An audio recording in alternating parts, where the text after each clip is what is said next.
The auditions are in here, right? Hey, what's up, everybody? My name is brennanclost. Let me warm up my reaction face, okay? What? No!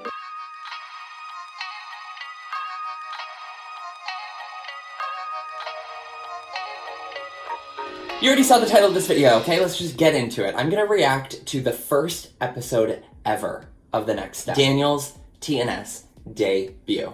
Okay? So much of The Next Step I don't remember, and it's not because I blacked it out from trauma. I mean, maybe partly that. No, I'm just kidding. It's not that. It feels like, okay, The Next Step to me feels like a fever dream. My memory is spotty. I've said some things, I did some things that I don't really remember, but they resurface online sometimes, and I'm like, what?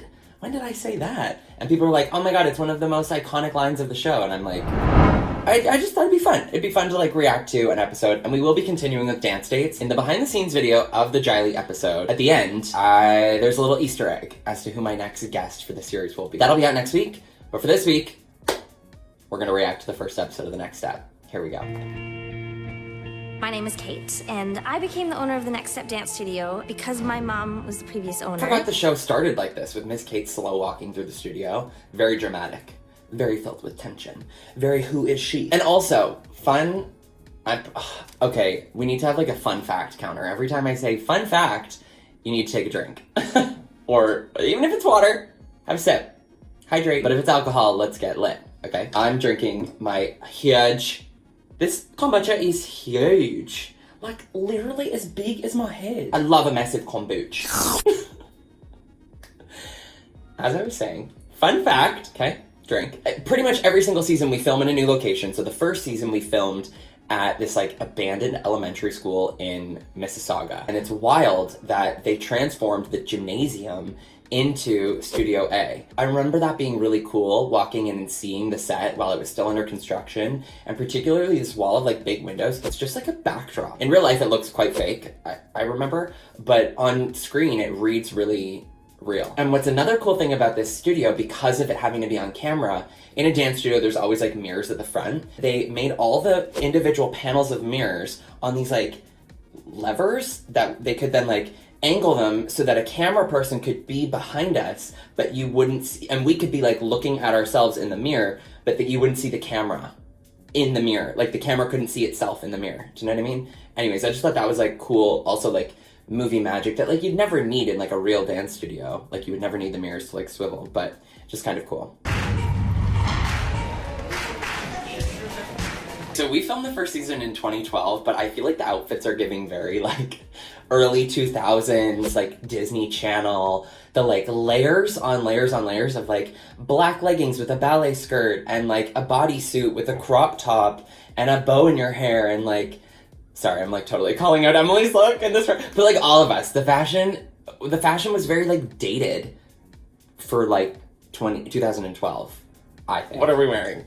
Why are we wearing that? Oh, and I remember in in all the seasons, we would have 3 dance looks and 3 street looks. Season 1, my 3 dance looks were, it was a cut-off t-shirt, kind of pale red with the red collar around and black shorts. That was one. The other one was the gray tank with the red sweater vest hoodie and black shorts, burgundy tank top, and my white shorts. And the white shorts were a little see-through. So we also, in the first season, I don't know if we were sponsored, but all the boys' underwear were gifted to the set from Joe Fresh, which is this Canadian clothing brand here. So that if ever when we were dancing and you saw the waistband of our underwear, it would say Joe Fresh. Oh my god. And then, so we were all gifted these underwear. They were our character underwear the whole season. They had our character number and our name in the underwear, and all the boys had different colors. I got tighty whities because I had the white shorts that were see-through. Isaac, I think, got gray. Lamar got dark gray, and Trev got black. And so we knew no, they weren't mixing up underwear. And then at the end of the summer, they gifted me my underwear because I'd been wearing them the whole summer, and they're here you go, take them with you. And I took them to New York. My roommate freshman year of university, he was a fine guy. He was fine. He was fine. He ended up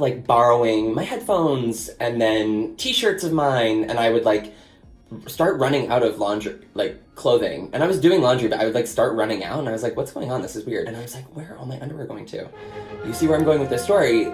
Because he had already been taking my t-shirts, I would see them in his laundry bin and just take them back and like wash them with my clothes and then like reintegrate them into my wardrobe. You know, this is like going on for months. So then at the end of the year, I think it was like our last month of school, I started running out of underwear and I was like, oh God. I opened his closet door and there were my white Next Step, Joe Fresh, Daniel labeled white underwear inside out with skid marks. And I was like, there's nothing worse. Dude, you're wearing my underwear. And like, we got along, but we weren't friends. Anyways. At those big competitions, there are scouts from all over the world.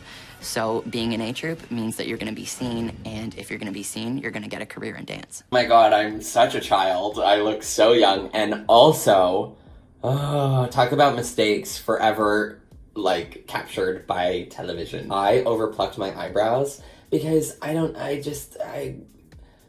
know. Another story about eyebrows, I remember Trev shaving his eyebrows. Every morning in the makeup room, he would, like, take a Bic razor, like a dollar store Bic razor, and just down the middle shave.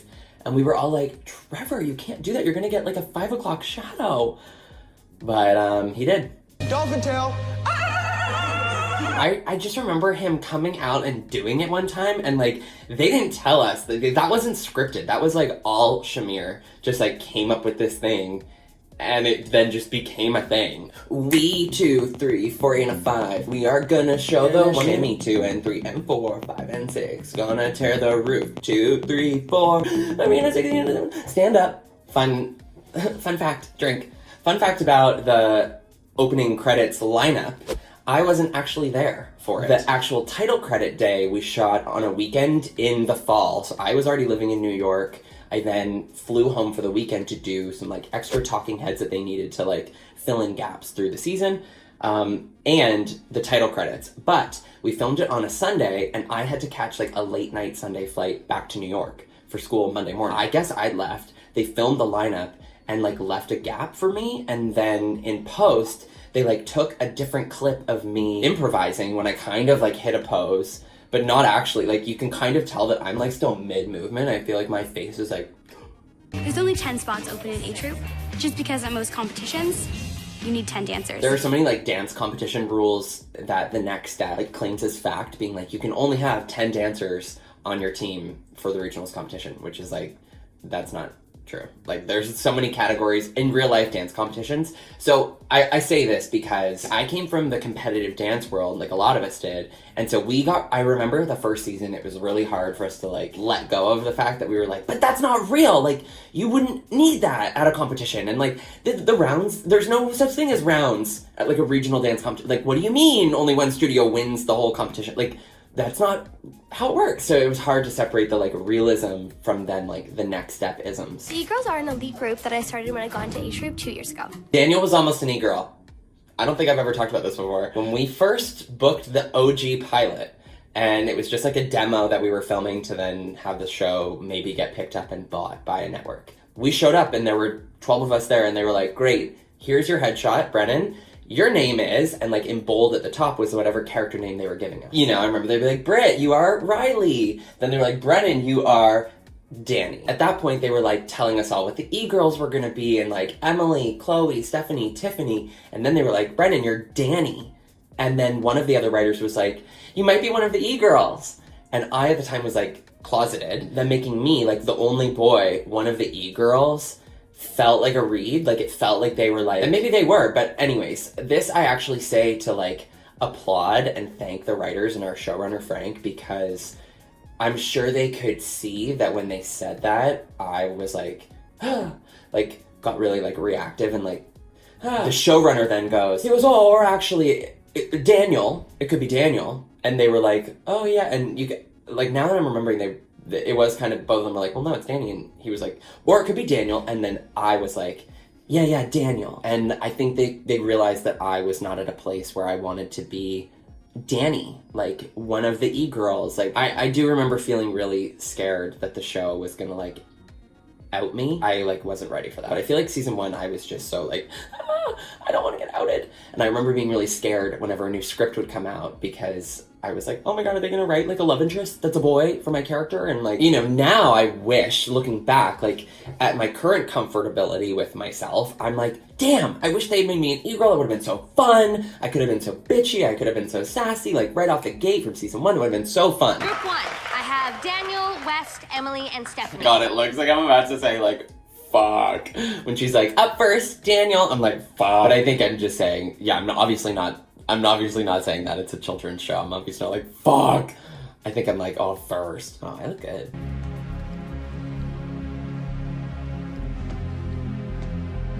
He's totally gonna make it. And I am just so grateful to have this footage of me dancing, and I'm proud of my dancing. Yeah, my technique looks great here. And this wasn't, I hadn't even gone to Juilliard yet. This was just like high school me. I had just finished grade 12 and just gotten into Juilliard, but you'll see, like, when you watch The Next Step, I really notice it. My technique gets so much better as we go, because season 1, I was right out of high school, film season 1. Season 2, I had just spent a whole year training at Juilliard, taking ballet and modern technique classes every single day, growing as an artist. And then season 2, my dancing is still like Next Step dancing, but just like better. I started dancing when I was 7 years old. That was kind of hard for me because everyone had started dancing at The Next Step 3 or 4 years before me, but it's given me a really strong work ethic because I've had to work so hard to catch up to them. I'm really proud to have this out there. And I'm wearing a faux pas. And my dance teacher, my high school dance teacher, would tease me because I love dancing in faux pas. I would flip them inside out and they make it really easy to turn. Like you can just spin, spin, spin, spin, spin, and then grip with your like pinky and fourth toe at the end of your last turn. And then like, that's how I do, you know, where you'll like be pirouetting and you'll like land on releve. But I'm like gripping with my toes. Anyways, I liked them. I got like a really good handle on them. But my dance teacher always teased me and said they looked like Band-Aids all over my foot. She's like, they're so ugly. And I just was like, I need my faux pas. And of course, it's just the one faux pas. If I don't make it into A Troop, I think that would end my dance career, because what chance is there of me becoming a professional dancer if I can't even make it into A Troop? Wow, that was emotional. That was grounded, that was authentic. Ladies and gentlemen, that is what we call acting. He is an actor! Ooh, actor alert. Hand this guy an Emmy. Oh my god, I can't believe I sat in my office at home 5 years ago and I did a fake acceptance speech with a kombucha bottle. And it is just so wild to be here today and be handed this award for being the best fucking actor on the planet. I'm done with that bit. That's gonna cost her. Yeah. We would film the dance usually first, but so all this like extra dialogue was so awkward to film, you know, so you'd always be like, wow, she's totally gonna make it.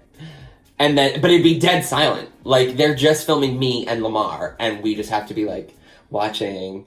And then she would do like, they'd mark through their dance, so she'd do like a big jump and you'd be like, oh, wow. She's totally gonna make it. Just like that, in dead silence. Like, I see videos on my TikTok all the time about people watching, like, behind the scenes of, like, you know, Jennifer Lawrence shooting a commercial in New York. And the comments are always like, I didn't realize this is what it was. Like, I could never be an actor. This is so cringe and so embarrassing. The auditions are in here, right? Iconic. Victoria Valsera is iconic. That line, the auditions are in here, right? Is so good.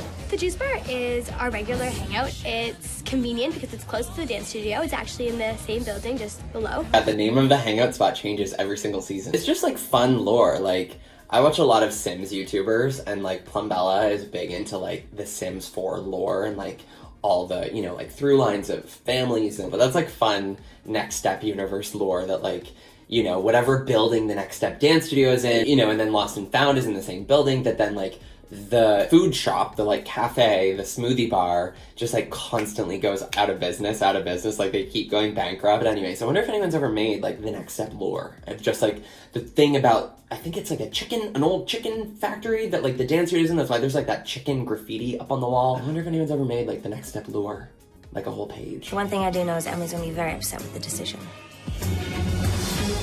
Oh my god.